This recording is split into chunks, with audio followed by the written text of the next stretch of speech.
Məsələlərə nümunə olaraq baxaq 14 nömrəli suala. 14 nömrəli sualda şərtdə deyir ki, Güney Zümrüddən 7 yaş böyükdür. Bu tipli məsələləri necə yazırsınız? Güney Zümrüddən 7 yaş böyükdürsə, Zümrüdün yaşına x desək, Güney'in yaşı olacaq x+7. Deyir ki, Güney 6 il əvvəl, Zümrüd isə 3 il sonra anadan olsaydı. Bunu həyatdan bir misal götürək, düşünək. Məsələn, tutaq ki, mənim 10 yaşım var, düzdürmü? Mən əgər 1 il əvvəl anadan olsaydım, məsələn 2001-də yox, 2000-də anadan olsaydım, onda mənim 10 yaşım yox, 11 yaşım olacaqdı, düzdürmü?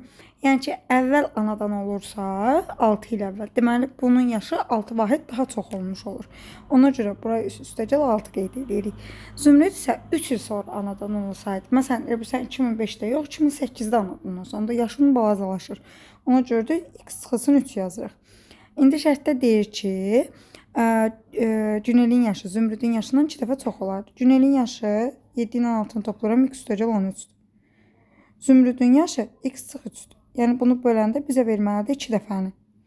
İçində 2/1 kimi yazıb çarpaz vururuq. 2x çıxılsın 6 bərabərdir x+13. Oradan da 2x-dən x-i çıxıram x. Mənfi altında bu yana keçirəndə 13 ilə 6-nı toplayıram 19.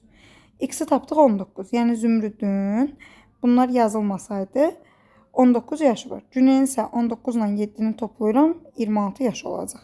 Yəni bu əlavə verdiyi şərtlərdir. İlk əvvəl verdiyi şərt bizdə buydu. Ona görə də götürürük 26 yaş.